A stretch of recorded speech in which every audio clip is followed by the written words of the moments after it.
Outlander is barreling toward one of its most explosive chapters yet, and everything the show has been quietly building since the final season began is now converging into something that feels both inevitable and terrifying. After years of mystery surrounding Claire Fraser's ability to channel what fans have come to call the blue light, Episode 3 of Season 8 finally brought that power into full, breathtaking focus. Claire herself had long carried the memory of how Master Raymond once placed his hands on her as she lay dying during the birth of Faith, flooding her entire body with a force she could neither name nor explain. That same energy, dormant and uncontrolled, surged through her again in Episode 3 when she found herself beside a stillborn baby, not because she summoned it, but because grief did it for her. The emotion of losing Faith, raw and immediate as if no time had passed at all, became the trigger. She saved the child.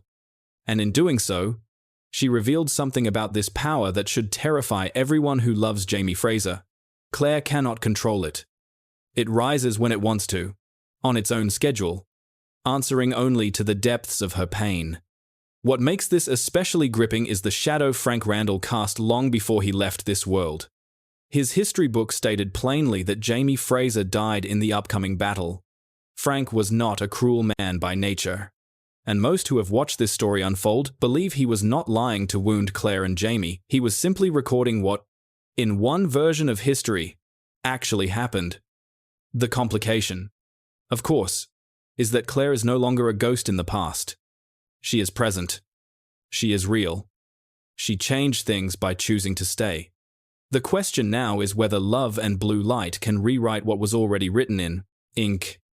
At Fraser's Ridge, the ground itself seems to be shifting under everyone's feet. Charles Cunningham, whose loyalist sympathies were already known, has spent Jamie's time away quietly and methodically building a militia. When Jamie discovered the truth, Cunningham met him not with hostility but with something more unsettling charm, the kind that tries to recruit rather than confront. By Episode 4, that mask appears to have slipped entirely. Trailers show Cunningham approaching Claire while she is alone at the house, his posture and words carrying an unmistakable threat. Whether he has the nerve to follow through on that threat remains to be seen. But in a world where Outlander has never shied away from brutality, the danger feels entirely real. On the other side of the political divide stands Cleveland, a man who makes no pretense of civility. He has been hanging men in the woods, a message written in the most permanent ink available, and his own militia grows alongside his appetite for violence. Frank's book noted that Jamie eventually fought beside Cleveland, but Jamie's current revulsion at Cleveland's methods makes that future seem almost impossible to imagine. And yet, history, at least the version Frank preserved, insists it happened. Episode 4's trailer adds another layer entirely. Roger confirms that Jamie himself is now forming a third militia at the Ridge. 3 armed factions on the same ground, each answering to a different cause, is not a political situation. It is a countdown. Bree and Roger, ever practical, had already understood what was coming. Their attempt to secure firearms in Episode 3, initially resisted by Jamie, whose instinct was always to find another way, now aligns with Jamie's own dawning recognition that being principled and being defenseless are two very different things. The Ridge is preparing for war whether its people want it or not. Meanwhile, the storyline unfolding around William and Amaranthus carries its own quiet devastation.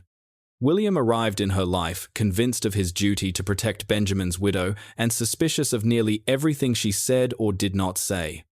Episode 3 gave him the portrait of General Roland, hidden in her drawer confirmation, heavy and cold, that Benjamin may genuinely be dead. But the books hold a different truth. Benjamin did not die. He abandoned his family, faked his own death, and changed sides. William does not know this yet.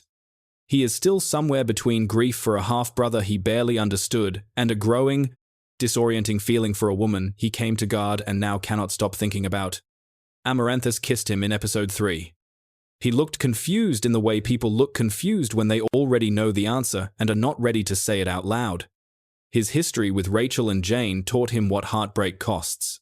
Whether that history will make him braver or more cautious with Amaranthus is the most human question the show is asking right now.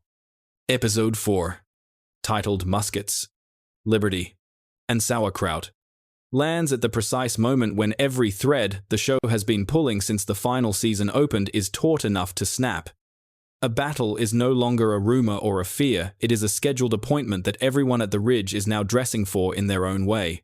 With guns or charm or quiet dread, Claire carries a power she cannot steer, a force that answers to grief and not to will. And the man she would use it for may already be walking toward a death that history recorded before she had the chance to stop it.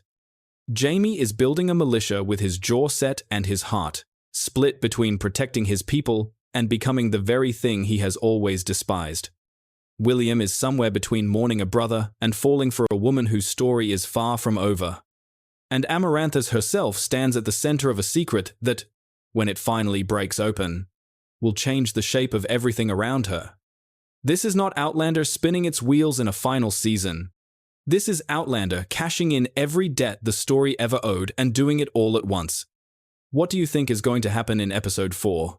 Will Claire be able to use the blue light in time to save Jamie when the battle finally comes? And how do you see the situation between William and Amaranthus playing out?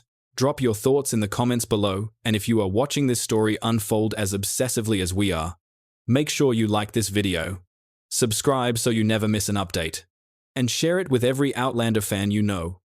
The season is moving fast, and we want you here for every moment of it.